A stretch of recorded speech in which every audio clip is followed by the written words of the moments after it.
Well, hello, you wonderful souls, and thanks very much for diving into a bit of What Was That Radio. My name is John. If you're new here, I am the owner and operator of a modern rock radio station that goes 24/7.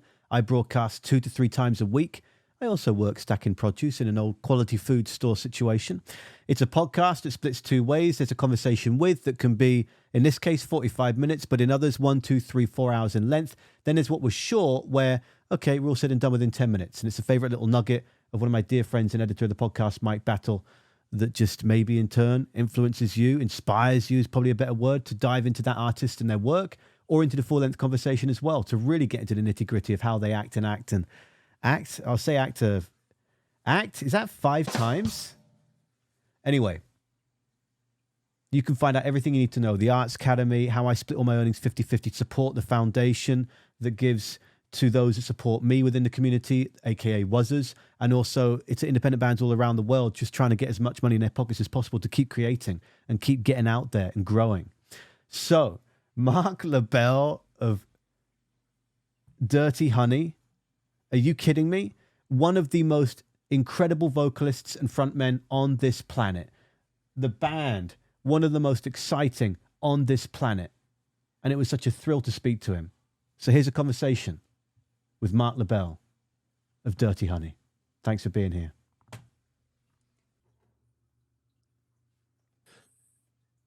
Sorry, my last one ran a little long on me.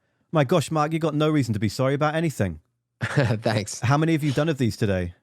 This is number 4, so not too bad. That's not too bad. Is this halfway through? Do you go for another hour or This two? is the end. This is the end. I was actually going to ask you, can I just go grab a water real quick? Yes, get comfortable for goodness sake. You got a minute? Absolutely. Okay, thanks, man.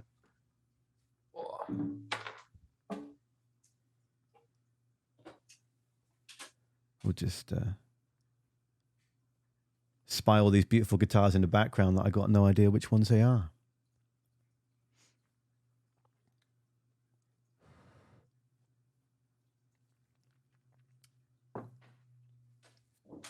All right. Ready to rock. Awesome. No, the last one of the day, that's sweet. Yeah, it's always nice. Gonna get out midday, get a nice bicycle ride in, going up to the mountains later today. So where are you right now then? At home or? Yeah, I'm home. And I'm no guitar expert, and I don't want to. I presume everyone's already asked you what guitars you've got behind you. What do you have behind you? I've got a this one here is a 54 custom shop. It's a reissue. Black Beauty Les Paul custom. This one's 355. There's two American Strats behind me. I've got over there, I got Joe Perry. Of course you do. Very, very rare, actually. You can't see it. But that's a very rare, like Joe Perry custom shop, Les Paul from 96. Yeah, I think there's only 200 of those. Jesus. When you say I can't see it, is that because it's in a glass case, never to be touched? No, it's just like off. It's like in the other hallway, I guess. Fair enough. Of the apartment. So, well, I'm not going to make you go and get I like your vibe here, though. Yeah, well, this is mostly thanks to my partner. She is a big fan of 70s aesthetic, which is why we're so excited. We've adored your band since flipping Fire Away. So thanks, man. This is why we're so I'm so excited to speak with you. But yeah, this is all Jody. This is her wonderful 70s a motorcycle throwback. helmet in here too. What are we riding? Yeah, that's me. I'm a Yamaha Tracer 900. So very nice. I said I would wait until my 30s to learn to ride, and then waited a few years after that, and then got the bike right before the pandemic. And the plan was to go all the way down the Californian coast with my friend that's been in LA for years. I moved to Canada nearly 13 years ago from the south of England. So actually some quick context, because it's important. Otherwise, I'm just another passing human flesh specimen in your wonderful day of busy interviews. But I worked in modern rock broadcasting at a station on Vancouver Island called The Zone at 91.3 for a decade. I've been making demos and chasing the dream since I was 11 years old. You weren't necessarily going to get a gig at 11 years old on the radio, but I was feeling like I wasn't quite fulfilled enough. The really long story short is that the band that I drummed in sadly disbanded about 4 years ago due to some mental health reasons with other members, and they're still here, and that's most important. And then also my family lost everything when I was a kid, so I don't really fear failure. And I felt like I didn't want to just punch in and punch out. And it's an incredible career to be in, but I wish to to step away from it and to build my own niche modern rock station and to truly push my passions to the limit. And so the motorbike is, I stack produce at a grocery store about 2 miles away. So my boss is awesome and he supports me with what I'm doing. So he's like, jump on the bike, go back, interview Marc, come back, stack more blueberries, you know? So I've been building this modern rock station for 20 months now, and there's nothing older than 2017. There's over 5,000 bands. 90% of the playlist is from 2020 onwards, and it's just pure modern rock. And everything that I earn, I split 50-50 to give back to independent bands around the world that galvanize my soul, long story short, and then to those in the community that support me and my ventures. So of the 27,000 I've earned in the last 20 months, I've donated, I think, 23 of it, because I believe in, I've got the job will help. Awesome. The job will help me build and pay bills and make sure we can all eat. Because there's also Harley, who's 8 years old, that runs around, who's not my son, but is one of my best friends. And so that's kind of my long story short with you. And then to praise you, having watched so many interviews you've done over the years, you just seem like, to me, there's two types of rock star. This is not a trap question. I'm not trying to get some meaty Marc Labelle's an asshole. This is not what this is about. But there are rock stars. When I was doing a video on Rainwolf a few weeks ago and doing a sort of deep dive, because I listen to songs 30, 40, 50, 60 times in different moods and dissect the shit out of it. I'm a musicologist. I adore diving in deep and trying to figure out how I feel, how they feel, what do they want me to feel, etc. And so with Rainwolf, I feel that Jordan is the epitome of a fucking rock star. And the reason why, he doesn't say he's a rock star. He just is what he is, and he's outstanding at what he does. And then there are rock stars that say, you need me. You need me to make the world go round, baby. If there's no me, there's no rock and roll. Yeah. And something that has blown me away and excited me tenfold about speaking to you, and a massive thanks to Luthers and Natasha and Sarah for allowing me to do this, is that you just seem so pure, so authentic. When you speak with people, if you're in person, you're locked in eye contact, you're respecting, you don't jump on the easy stuff to joke about. You listen, you consume, and you speak so well. You just seem like such a wonderful, wonderful soul. Thanks. There's some friends that may disagree with you on that one, and certainly my manager, because I can be a bit of a pain in the ass with him, I'm sure. But no, I think, listen, I think it's the days of being a dick, you know, are somewhat, maybe not though, you know, like I don't, I get, you know, vibes from like Machine Gun Kelly, for instance, that he's not the most approachable at times or whatever, and could probably be a bit of a diva, but maybe he's not, you know, I don't know the guy. He seems all right, but I just think, you know, treating people okay is obviously a good thing to do. And, you know, giving people some time if they are spending money at your show and want to feel some sort of connection with you, that's always a good thing to have. But yeah, I mean, I definitely didn't, I didn't grow up a total pain in the ass, ego, insane maniac in that way. So I don't think that's ever, I hope that never comes across, you know. Well, it hasn't yet. That's how my personality is, you know? Yeah, you just seem really chilled and grounded. And the only other thing I would say to pump tires is that you've just got such an effortless range and voice, and your vocal just makes me melt. I just think that there's so much passion and belief, and authenticity is the key word, that shines through in your lyrics. Like one of my favorite songs is Gypsy. And because my family, you know, are moving around, hustling, trying to figure out life many years back. Yeah. And I love the start of it. You know, I roll in like a desert wind with a broken smile and a heart that's on the mend, leaving home for I'm obviously quoting it. I'm not that fucking religious on Dirty Honey, but away from you and the pain that fills my eyes. Oh yeah. I just think that there's just such a incredible gusto to when you deliver. And obviously the band around you as well, John, Justin, and Corey, are just unbelievable. And what intrigues me is about, and you will share what you want to share and how you're comfortable. That's paramount. But when you're growing up, and I've seen you speak about and regale the story of the Aerosmith days and the radio station, and you're 7, 8 years old, you can't believe you get to meet those two. But okay, that's a massive installation of that sort of gusto of this is what I want to fucking do. But in and around growing up, what kept you so chilled? What was it like growing up? Was it just that you were playing so much hockey and dreaming about being on a motorbike that you just wanted to be stable? No, I think it, I mean, I definitely wasn't chill as a kid. I guess I was kind of scatterbrained, all over the place. Didn't really know what I wanted to do with my life.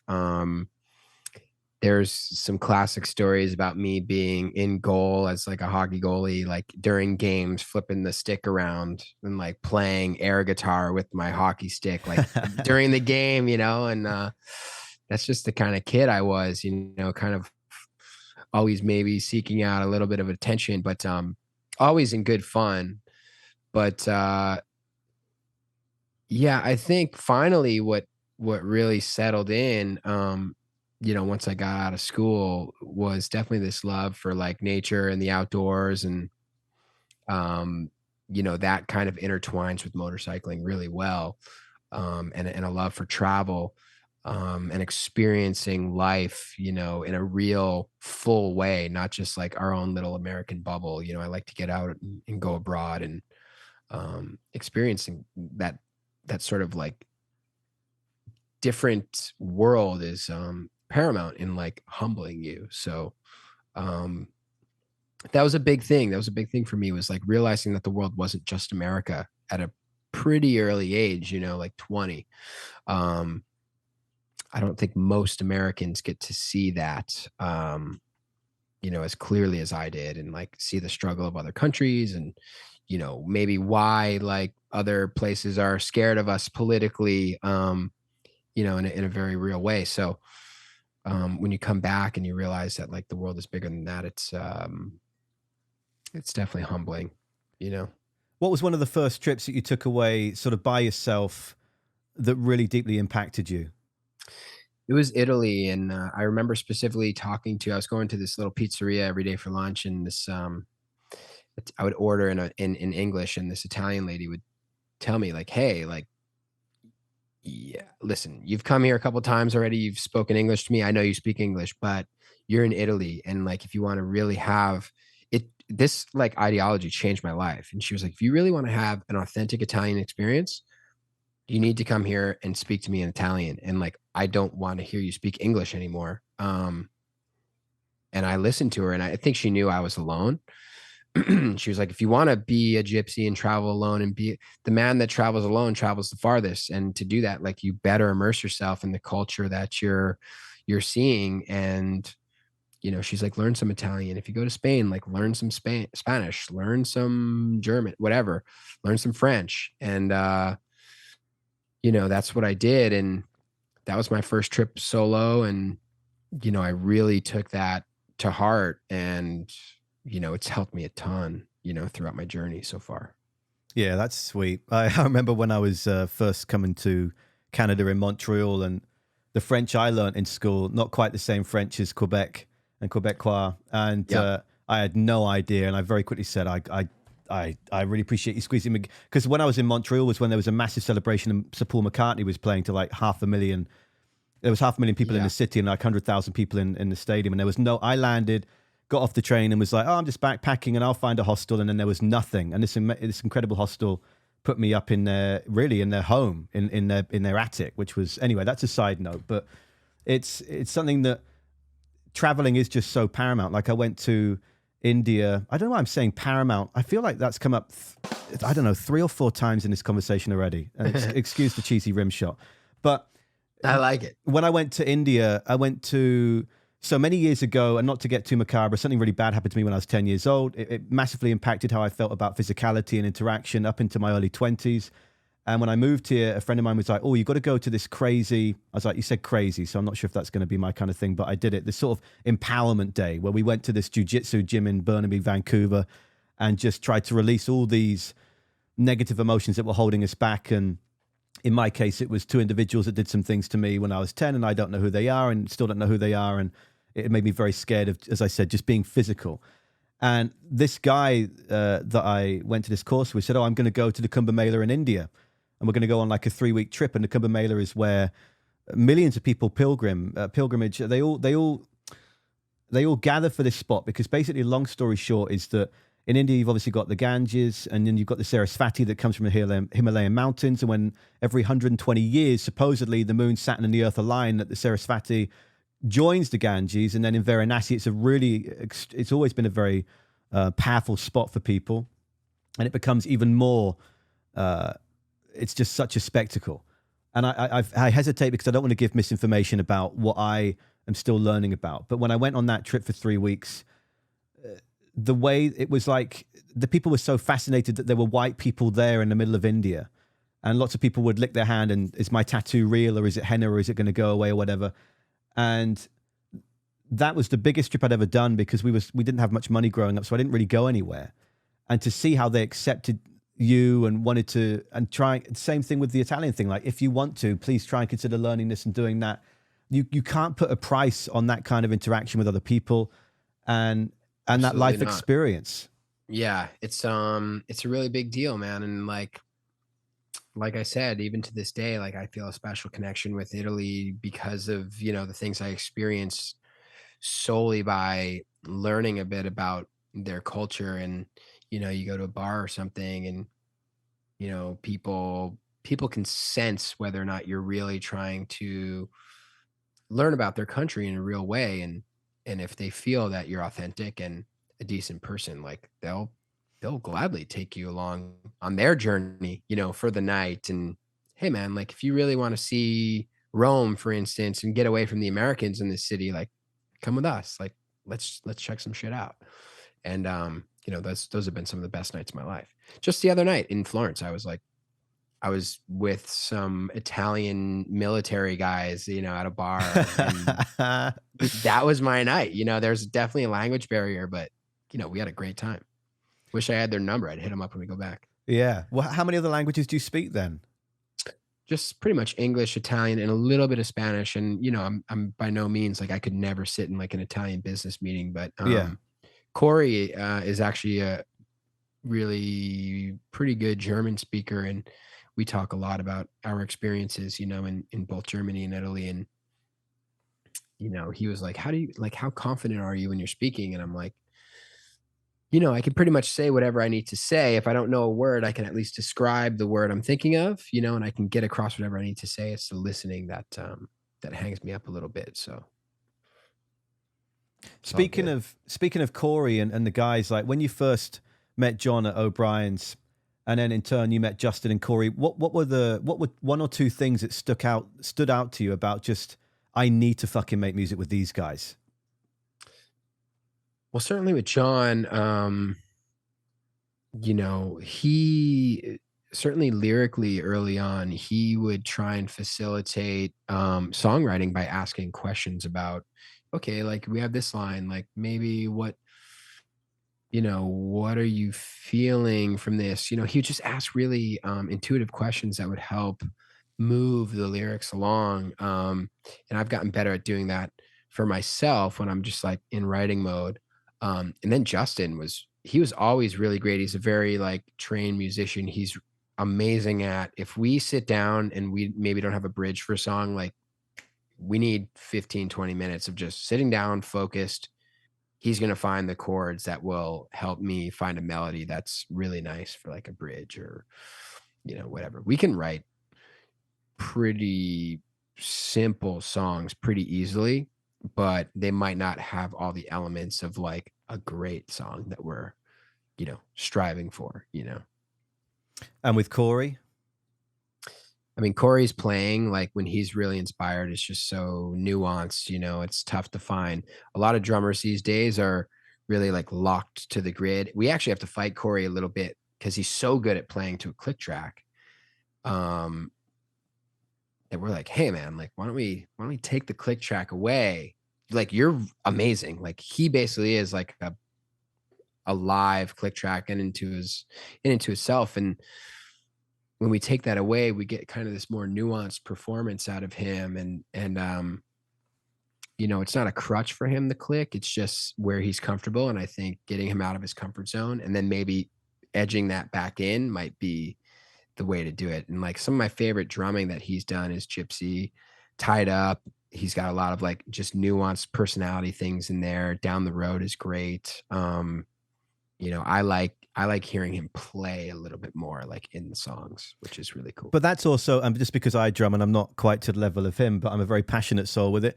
But that's the thing, though, is because he is so locked in. Those little nuances stand out and pop so effectively, and they might not be noticeable at once, but you start to realize that little fluidity that goes into it, and especially actually with Justin on the bass.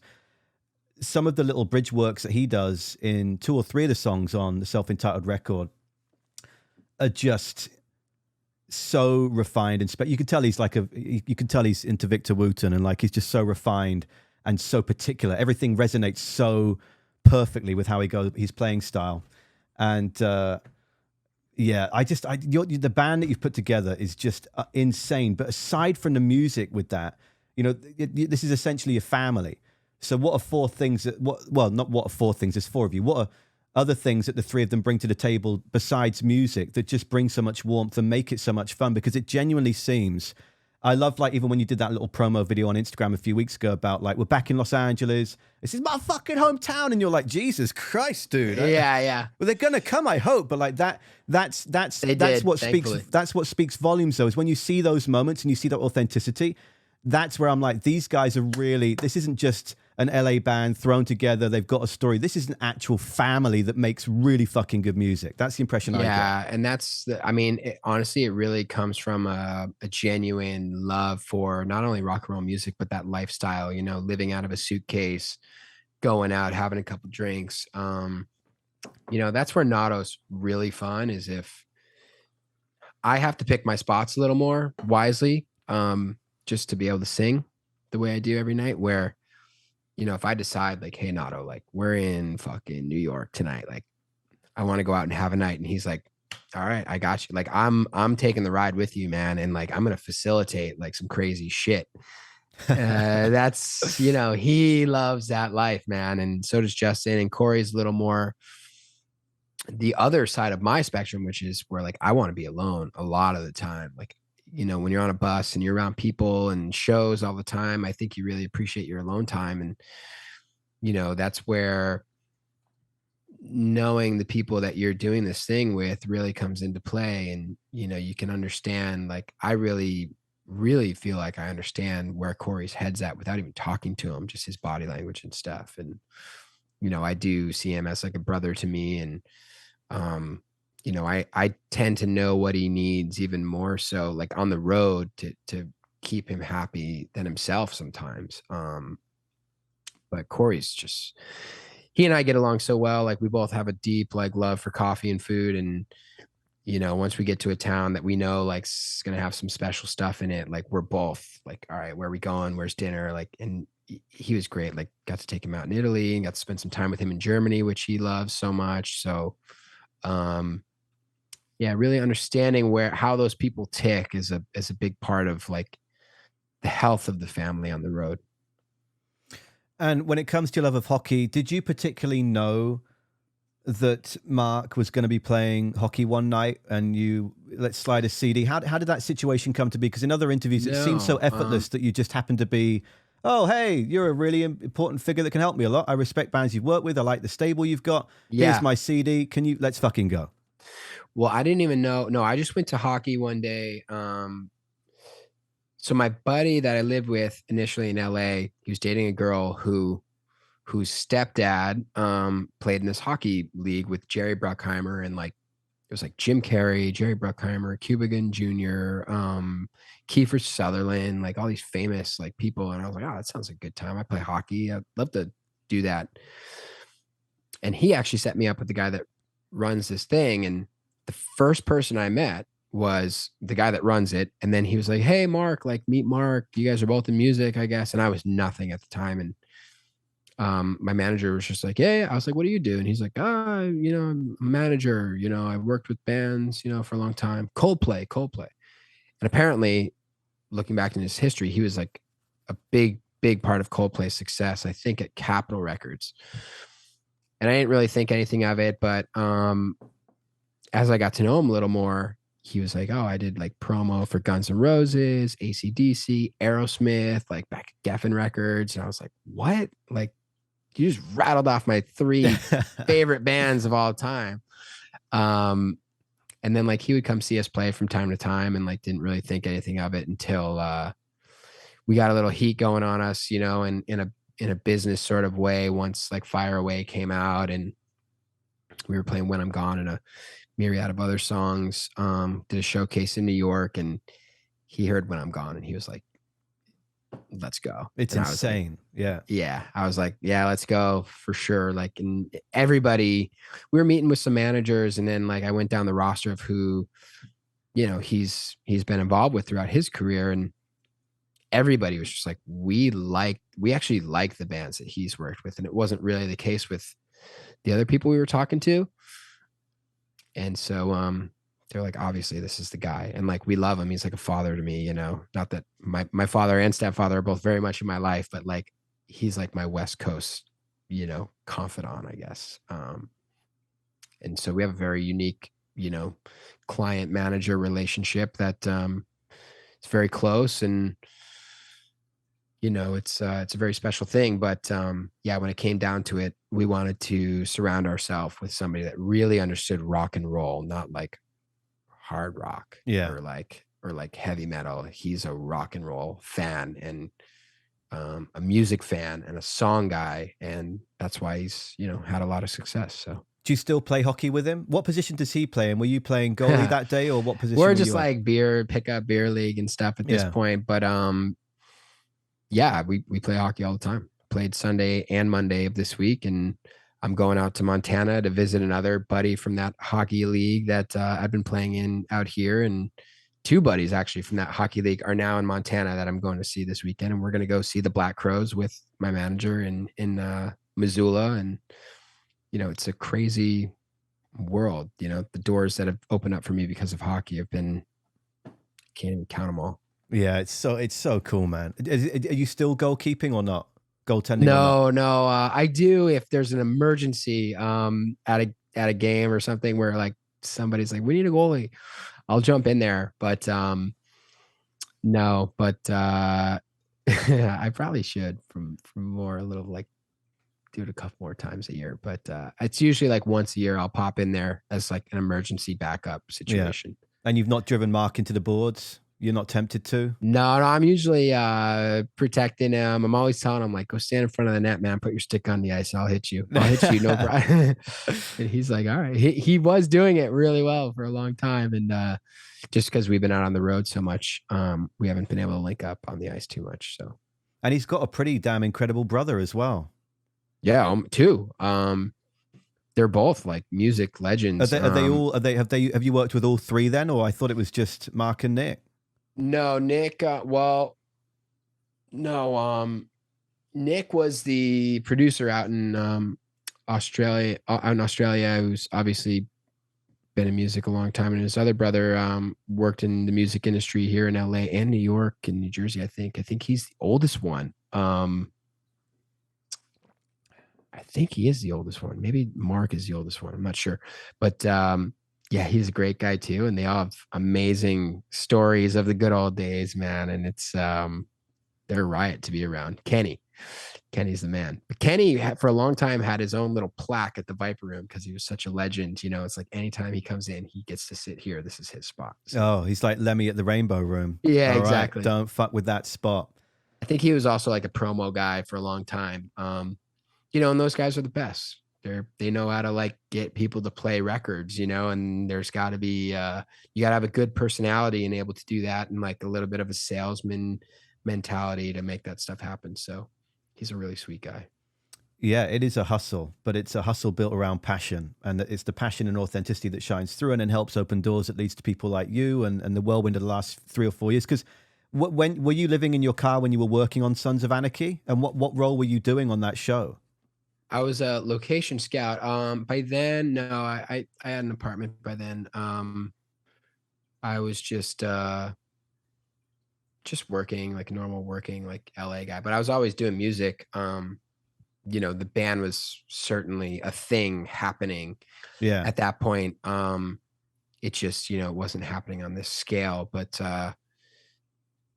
yeah, I was a location scout, finding and filming locations for the show, and I enjoyed that role. I just did not enjoy being on set for 12 hours a day ever. Well, how does that transition then to all the music videos and all the promo work that you do now? Is that a different flow? Have you learned from that to manage a more effective way for Yeah. you? So like, take California Dream and that music video, for instance, like it's that music video where you go through a doorway and you wind up in a different place. That's all about the locations, right? So I sort of had that knowledge, or at least the knowledge of who to call. Like, hey, I need like a mountainscape for this scene we're shooting our music video. Like, where do I go? Or I need a great like street in downtown LA. Like, is there one that's film friendly? Is there a desert spot that you would recommend? Where can I find some sand dunes in Cali? You know, and I either know that, have pictures of those places, or like I can call other location managers that can point me in the right direction and make it somewhat easy on me. And I'm just conscious of your time because we're at about 20 minutes. Is it okay for a few more minutes? Or Yeah, I don't yeah, want you're good. I don't want to mess around with your day, man. No, you're good. I'm also thinking about Dennis, my boss, who's like, you better fucking get back here, boy. No, it's all good. No, it's just such a thrill. And I feel like most of the time it's when I get 20 minutes in, then it's when I'm like, we're going to get really comfortable. Yeah. Yeah. So I'm thankful for the extra bonus time here. But it just must be so surreal to look back at the last 5 or 6 years and then say like, damn, like, you know, Slash and Miles Kennedy, I can't wait for this new Alter Bridge record. Jesus Christ. Mm-hmm. It's just insane. And I was saying in a deep dive, because I like have a Patreon thing in terms of for what was at radio.com and everything. So I do different videos and stuff that obviously patrons get that public don't. And then a few months later, I put it on YouTube and play all that algorithm game. And I'm not too worried about it. You know, the universe is going to do what it does with me, and it's either going to spot my passion or it's not. And that's fine. But I was saying in a video a few days ago that it's nothing against the last 4 or 5 records, but there's just this newfound energy in those guys right now that is just, and they said in the press release, like, we want to just go hell for leather. But it must be so surreal instead of diving straight into them. But what is it like? Because all right, let's tie this into 2 ways, right? You and Miles Kennedy have 2 of the most insane fucking vocals on the planet right now. And you were saying earlier, like, okay, more than me. Well, that's very kind of you, but I'm going to say from my singular human instance, in fucking sane. And how do you, you were saying earlier about 10, 15 minutes ago, okay, I want to have a bit of privacy. And with Corey, he gets that. And I'm on the bus, I want to get after the show, or I want to go hard with John and whatever. How do you protect that vocal? And did you even, I know this is quite nerdy, but I love to get nerdy and contextual. Did you speak with Miles about like, hey, you've also got an insane voice that is on that fine line of tearing something. How do you conserve it night after night, day after day, and retain such power? Yeah, we've talked about it a little bit. I specifically remember playing in Denver, and he was like, "Are you feeling the altitude, you know, tonight at all? Is it affecting you?" And I was like, you know, I didn't even consider it until I was already done, and I was like, I didn't even consider it really until you asked me. But you know, we both do a little vocal warm up. We both get a ton of sleep. He's obviously in great shape. That's a big thing for vocalists. You know, you can't just, it's all about breathing, right? And you've got to be in good shape to be able to get, you know, your full power and utilize your lungs as best you can. But I don't think he smokes or anything. I haven't seen him drink too much, maybe unless it's like a beer, but you can't really go too crazy with the partying, and it's all about getting rest, you know, at the end of the day. So if you're hungover and fucked up and, you know, slogging around one day, you're probably not going to sound too good. But you know, that's why you sort of like look at your schedule before the tour goes and you go, bam, that's my night right there. That's my night right there. I'm going to get absolutely wrecked here and there. And that's my like rhythm. But yeah, I mean, obviously I've seen him eat. I've been a fly on the wall for, you know, his shows, and he's got a pretty good thing of, you know, rest, good diet, good exercise. You know, he's just in great shape, and both vocally and physically. So yeah, I would love to speak with him one day. We'll see what the universe does in the future. But what is it like to also be around Slash? It just must be so surreal. Initially, I mean, now is it a case where you can just text whenever you want, or phone, or how? I try not to bug him via text too much, but he's very sweet. You know, he reached out like when the record dropped, and when we were in Europe, he would, you know, reach out and just say like, "Hey man, like caught some of the set tonight. Like you guys sounded great, whatever." And of course, I'm not gonna, never want to feel like I'm a burden on anybody, especially somebody who I love so much, you know, like that. I'm not gonna, just not gonna bug him. Usually, you know, he's never ever bugging me, but I'll let him reach out first if he needs to say something. So,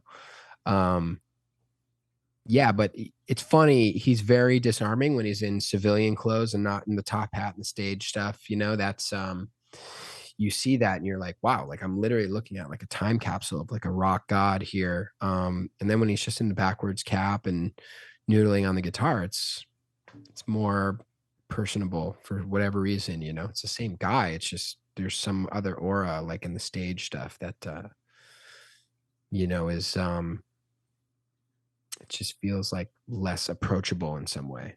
But he's like the sweetest guy ever, honestly. So it's never a problem. But that's what's so fascinating just about human nature and how we've decided that we put some people on pedestals and others not, and this, that, and the other, and how culture and community and systems go. But it's that the way I look at it is it's like perception versus reality. So you can perceive and you can build your own narrative. Like it's fascinating that I've been able to speak with so many incredible people the last 10, 15 years of doing this. And there's only been a couple of people where I've gone full on like, oh, hello. Like when you just, oh shit, I've gone up 2 octaves and I didn't realize I was 13 years old again. Me once, yeah. Well, who was that for you? I was hat shopping in Venice here in California. And this guy tapped me on the shoulder. I had a hat on. And he said, hey man, are you getting that one? It looks a little big. And I turned around and it was Mike Campbell from Tom Petty and the Heartbreakers. Oh shit. And I just like involuntarily, I was like, oh fuck, dude. I was like, I fucking love you, man. And he was like, what? And he kind of asked, he was like, are you a musician? And I was like, yeah, I'm in a band called Dirty Honey. And he was like, oh shit, like I've heard of you actually. And then he like pulled out his phone, we took a pic or whatever. And ever since that day, like he's been super sweet about reaching out on Instagram and like talking about us and saying how proud he is, you know, for, you know, an LA band to have some success and go out on the road with, you know, big artists and stuff. And he's been very nice too. But yeah, that my initial reaction when I saw him, I was like, I obviously was not expecting to meet Mike Campbell that day. But he was so nice, man. He was great. But this is the thing. This is what it boils down to. Everyone's just a fucking human being. But until you have that chance or that circumstance comes along, you don't have that narrative bubble burst that you've built and the perception versus reality that is very different. And it's just so, that's why I love when I get the chance to have like really long conversations with people. It's almost like we're hanging out. I haven't drank in 3 years, but I try and approach this like nothing is expected. The interviewer sometimes expects to get answers just due to proxy of getting the conversation. You need to try and make a short-term friendship. Like if I was still working in commercial radio and we had 10 minutes, I would speak about nothing at all to do with what was going on until the last 2 minutes, just so that we can get to know each other. And you can then, maybe it gives me a great answer for my last 2 minutes in that one soundbite. Whereas with What Was That Radio, it's all about just, these are just conversations. And it's not necessarily about, okay, and it's amazing that you get all the breakdown of, okay, the first band that's unsigned to chart, which is, by the way, insane, but all those usual things. I know that you're going to go through all of those things with potentially 3 or 4 people before this guy shows up that you've got no fucking idea who he is. So it's just about just trying to just converse and get to know. That's why it's so cool to have this conversation with you. Well, I feel like people now more than ever are a little more, see, it's a very interesting thing that's happening culturally, right? We're very eager to get that, like you said, that 15, 30-second, 1 minute soundbite that maybe can spark some sort of interest in your, you know, your form of media, or, you know, like just to create like some sort of followership. But on the other side, I think people are more willing now than ever to take that deep dive into a long form TV show or like a mini series or a record or a podcast. Like we want to get, I feel like the late night talk show format is pretty dead.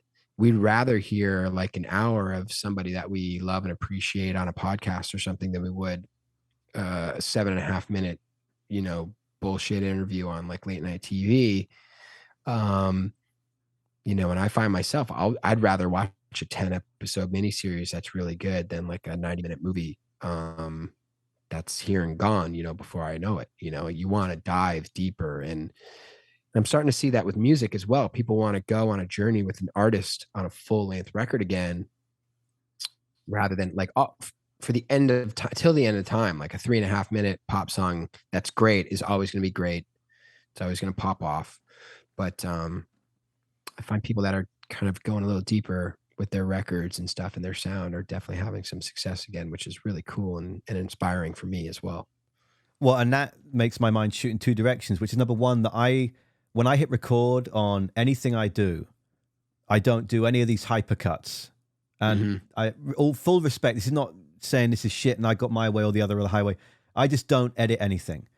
And it's the same with any conversations I have. Anything I do with What Was That Radio is just free flowing in the moment. And because it goes back to authenticity, you're going to learn the true. It's like me when I was preparing to speak to you. I put it down in my calendar that it was going to be yesterday. And I was like, holy shit. So I woke up yesterday at 6 a.m. and went, right, I've got to watch a bunch of Marc's interviews on YouTube, just search your name, see what comes up. And then seeing just how pure you were and how focused you were with these people that you were speaking to, whether in person before COVID or in this situation since the pandemic, etc. And I was like, damn, okay, I'm actually going to have a conversation with this guy. It's not just going to be next. What are the usual questions?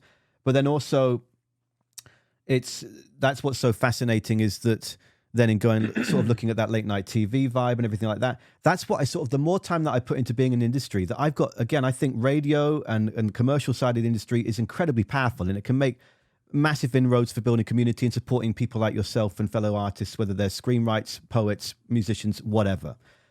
But I found myself going, it just feels so fucking forced. I've only got 2 or 3 minutes. It's going to be the same shit. It's just, and the audience isn't going to be into it. And it's just, authenticity's got to be key. And the third thing that you fired off is something that I've spoken about at length that I've really loved about the pandemic, which I know seems fickle, but I try and see the positive in every negative so that we can grow and almost utilize that negative like a tool belt to be like, well, this shit tried to destroy me, but I'm going to fucking use it to create fuel in my tank to keep moving forward. And what I loved about the last few years, and maybe not necessarily in Dirty Honey's world, or maybe it is and you'll speak to that, is that all these bands that went like me, I left a commercial job getting 80 grand a year before tax. Now I earn about $1,000 a month building through these incredible 45 people that support me, and then the 1,500 from stacking produce, which I love, that moves my body and gets my mind going, and I can socialize with people. But it's, people look at it and go, Jesus Christ, what the fuck is that?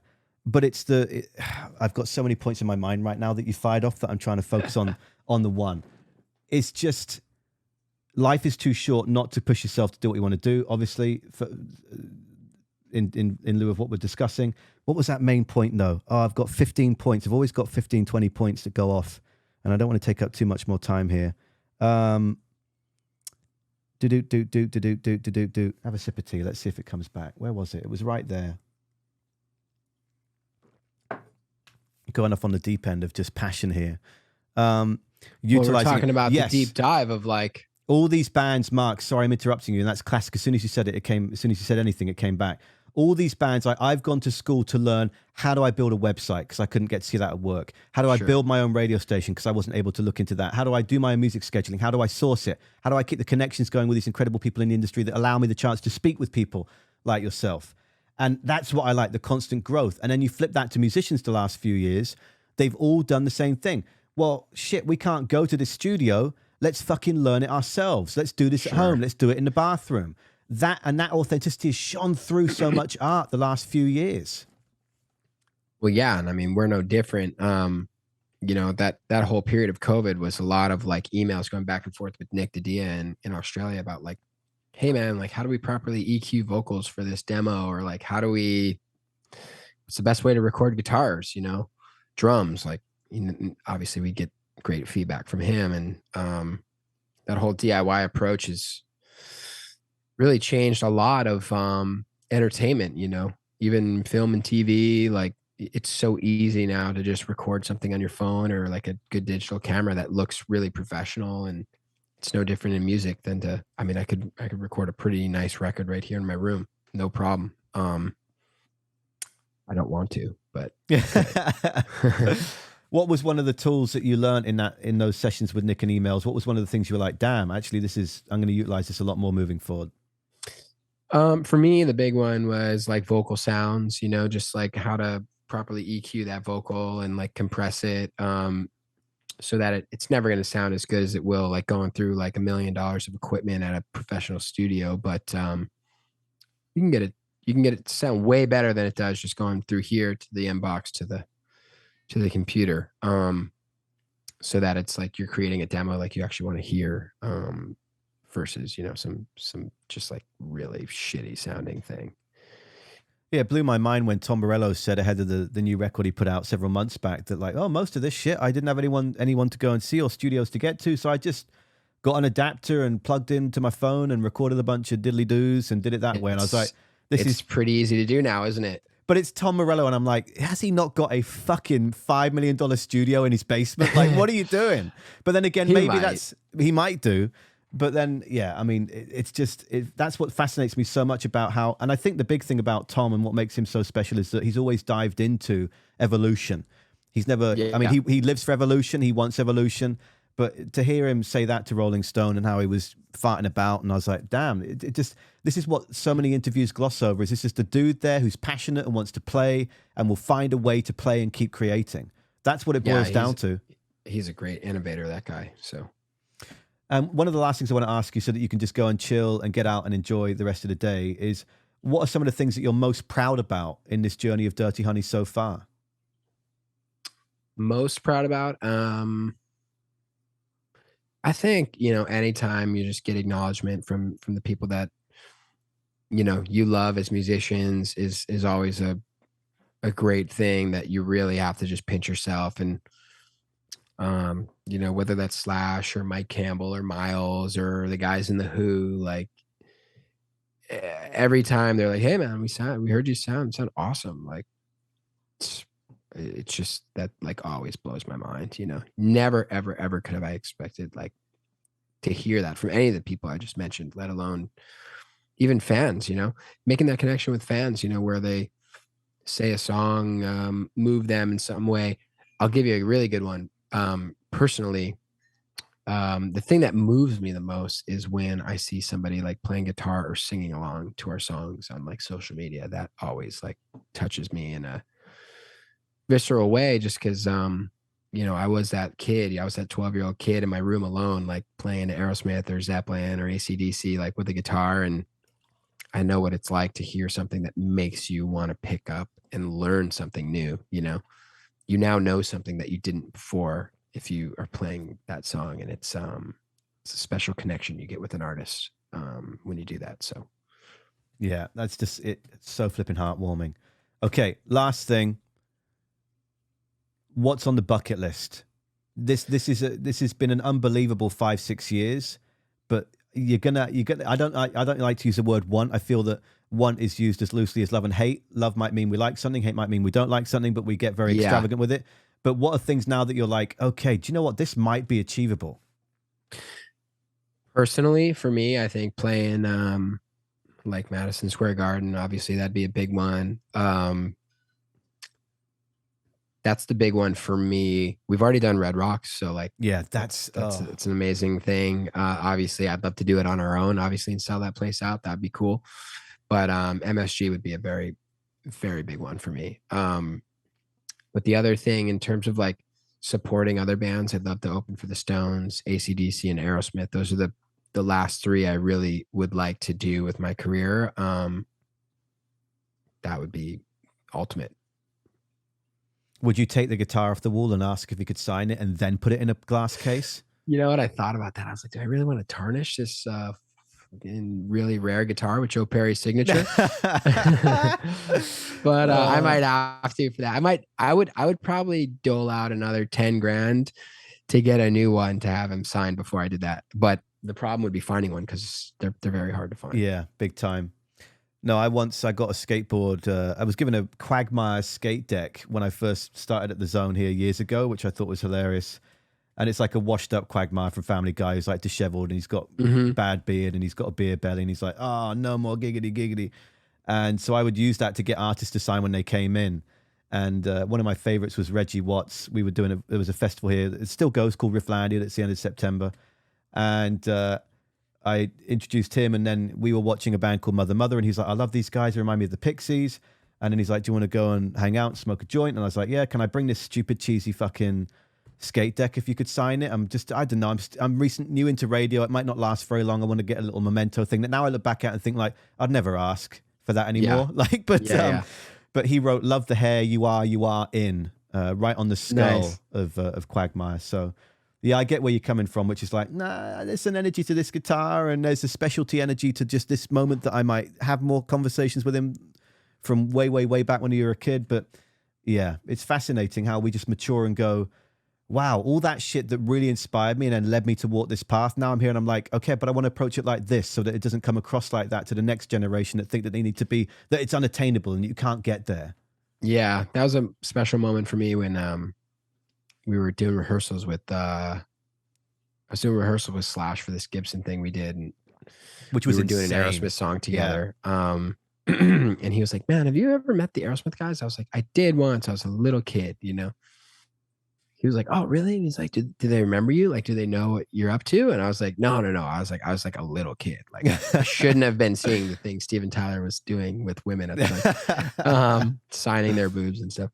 And he was like, man, yeah, you'll meet him again. Like, they're gonna definitely like what you're up to. And I was like, oh, that's cool. You know, that was a nice little moment for me to have with one of my heroes about another, you know, set of heroes that he's like, I think they're gonna validate what you're doing at some point. So it was cool.